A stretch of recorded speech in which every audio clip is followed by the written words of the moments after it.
இந்தியாவில் முதல் முறையா சென்னையில பெருவெள்ளத்தை தவிர்க்கிறதுக்காக ஜெர்மன் தொழில்நுட்பத்தில் மழைநீர் சேமிப்பு கலன்கள் அமைக்கிற பணியை சென்னை மாநகராட்சி தொடங்கியிருக்காங்க.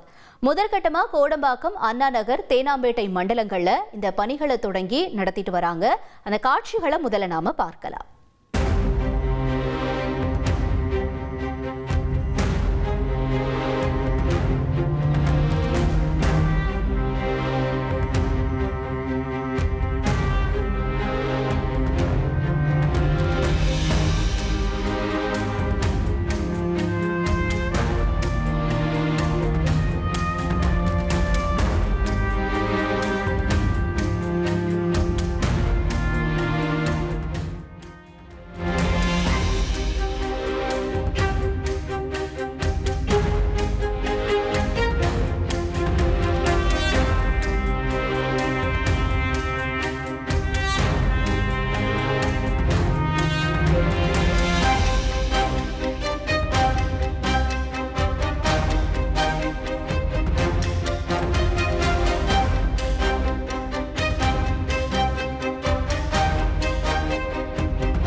எதற்காக இந்த பணிகளை மேற்கொண்டுட்டு வராங்க அப்படிங்கறத இப்ப நம்ம விரிவா பார்க்கலாம்.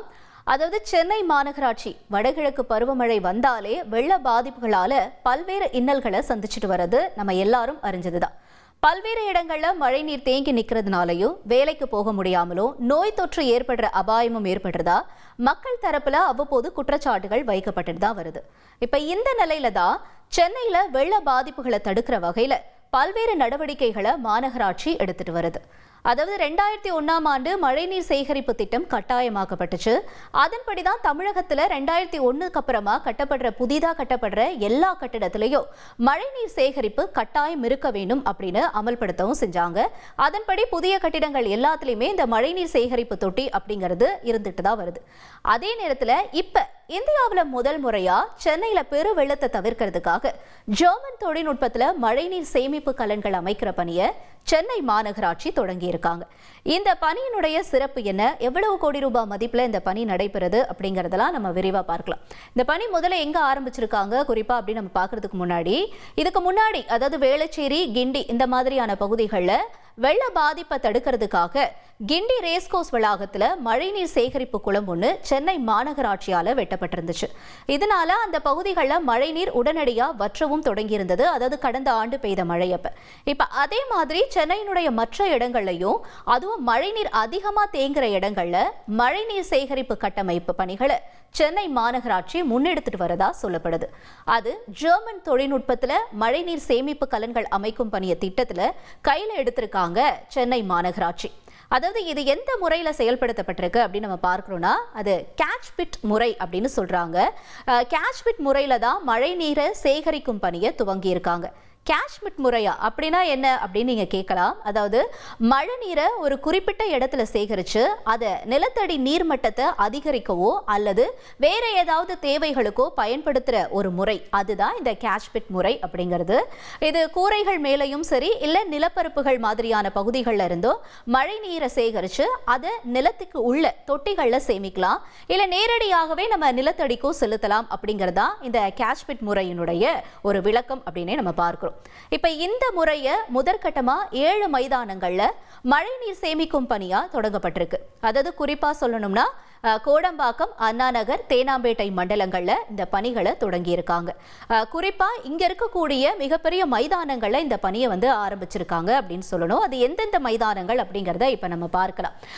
இந்திரா காலனி மைதானம், மாதிரிப்பள்ளி மைதானம், ஆரியபுரம் செயின்ட் மேரிஸ் விளையாட்டு மைதானம், அப்புறம் டி நகர்ல இருக்கக்கூடிய ஸ்ரீ வெங்கட் நாராயண மைதானம், ட்ரஸ்ட்புரம் மைதானம், அதற்கு அடுத்தபடியா கிரசன்பள்ளி மைதானம், மேயர் ராமநாதன் சாலை, இந்த மாதிரி 7 விளையாட்டு விளையாட்டு திடல்கள்ல இந்த கட்டமைப்பு பணியை உருவாக்குற பணி நடைபெற்று வருது. இதன் வாயிலா என்ன நடக்கும் அப்படின்னா, விளையாட்டு மைதானத்துல தண்ணீர் தேங்குறது தடுக்கப்படும். அப்புறம் நீர்நிலைகள்ல நீர் உள்வாங்காம மழைநீர் வடிகால்கள்ல கொள்ளளவு மீறி செல்லும் பொழுது இது போன்ற விளையாட்டு திடல்கள் அமைக்கப்பட்டிருக்கக்கூடிய மழைநீர் சேகரிப்பு கட்டமைப்புக்கு திருப்பி விடப்படும் அப்படின்னும் எதிர்பார்க்கப்படுது. தேசிய பேரிடர் மேலாண்மை ஆணையத்தினுடைய இந்த நிதி உதவியின் கீழே தான் இந்த திட்டம் செயல்படுத்தப்படுறது. குறிப்பா ஒவ்வொரு விளையாட்டு திடல்களையும் கிட்டத்தட்ட தலா 1.6 கோடி ரூபாய் மதிப்பிலையும் அதே மாதிரி தலா 5 லட்சம் லிட்டர் மழை நீரை சேகிக்கிற வகையிலும் தான் இந்த கட்டமைப்பு உருவாக்கப்பட்டிருக்கு அப்படின்னு சொல்லப்படுது. ஒவ்வொரு கட்டமைப்பும் எவ்வளவு நீளம் அகலம் இருக்கும் அப்படிங்கறத பார்க்கலாம். அதாவது ஒவ்வொரு கட்டமைப்பும் கிட்டத்தட்ட 25 மீட்டர் நீளமும் 10 மீட்டர் அகலம் கொண்டதாகவும் இருக்கும். இதுல 2 மீட்டர் ஆழத்துக்கு பள்ளத்தை தோண்டி ஜல்லிக்கற்களை நிரப்பி அதுக்கு அடுத்தபடியா அந்த இடத்தை மூடிடுறாங்க. விளையாட்டு மைதானத்துல பெய்கிற மழை நீர் இந்த கட்டமைப்பு பகுதியில வந்து சேர்ற வரைக்கும் இது வடிவமைக்கப்பட்டதாகவும் சொல்லப்பட்டிருக்கு.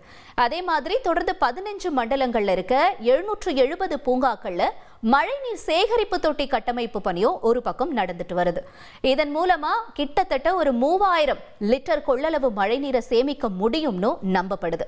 இதுல இப்ப 250 பூங்காக்கள்ல இந்த பணிகள் ஏற்கனவே நடந்து முடிஞ்சிருச்சு. மீதி இருக்கக்கூடிய இடங்கள்ல இந்த பணியை தொடர்ந்து நடத்திட்டு வராங்க சென்னை மாநகராட்சி. இந்த கட்டமைப்பு மூலமா, அதாவது இந்த திட்டத்தினுடைய அந்த முக்கிய நோக்கமே கிட்டத்தட்ட ஒரு 40 லட்சம் லிட்டர் கொள்ளளவு நீரை சேகரிச்சு வைக்கிற முடிவுல தான் சென்னை மாநகராட்சி இந்த பணிகளை துவங்கி இருக்காங்க. இதனால நிலத்தடி நீர் உயரத்தோட பக்கத்தில் இருக்கக்கூடிய குடியிருப்புகள்ல கோடை காலங்களிலும் நிலத்தடி நீர் பஞ்சம் ஏற்படாம தடுக்க முடியும் அப்படின்னும் சொல்லப்படுது. மேலும் இந்த மேற்பரப்பு வழக்கம் போல விளையாட்டு மைதானமாகவே பார்க்கப்படும், பயன்படுத்த முடியும் அப்படின்னு உறுதியா சொல்றாங்க சென்னை மாநகராட்சி.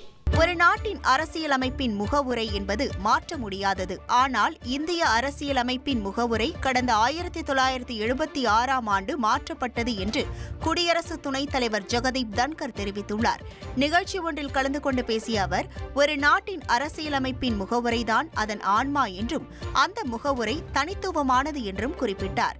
இந்திய அரசியலமைப்பின் முகவுரை கடந்த 1976ஆம் ஆண்டு எமர்ஜென்சி காலத்தில் 42வது அரசியலமைப்பு திருத்த சட்டத்தின் மூலம் மாற்றப்பட்டு அதில் சோசலிச, மதசார்பற்ற, ஒருமைப்பாடு ஆகிய வார்த்தைகள் சேர்க்கப்பட்டன என்றும் அவர் தெரிவித்தார். மேலும் இந்தியாவை தவிர வேறு எந்த நாட்டிலும் அரசியலமைப்பின் முகவுரைகள் மாற்றப்படவில்லை என்றும் ஜெகதீப் தன்கர் கூறினார். டெல்லியில் நடைபெற்ற ஆன்மீக நிகழ்வில் பிரதமர் மோடிக்கு தர்ம சக்கரவர்த்தி பட்டம் வழங்கப்பட்டது. சமண ஆன்மீக தலைவரும் சமூக சீர்திருத்தவாதியுமான ஆச்சாரியா வித்யானந்த் மகாராஜின் 100வது பிறந்த நாளையொட்டி டெல்லியில் உள்ள விஞ்ஞான் பவனில் நடைபெற்ற 100ஆண்டு விழா கொண்டாட்டத்தை பிரதமர் மோடி தொடங்கி வைத்தார். மத்திய கலாச்சாரத்துறை மற்றும் பகவான் மகாவீர் அஹிம்சா பாரதி அறக்கட்டளை சார்பில் நடைபெற்ற விழாவில் ஆன்மீக மற்றும் கலாச்சார விழுமியங்களுக்கு பிரதமர் அளித்த பங்களிப்பிற்காக பிரதமர் மோடிக்கு தர்ம சக்கரவர்த்தி என்ற பட்டம் வழங்கப்பட்டது. ட்ரெண்ட ஃப்ரெண்ட் ஆக்கிக்கோங்க. 2.5 கோடிக்கும் அதிகமான தந்தி டிவியின் சப்ஸ்கிரைபர்ஸ் அண்ட் ஃபாலோவர்ஸ் குடும்பத்துல நீங்களும் இணையுங்க.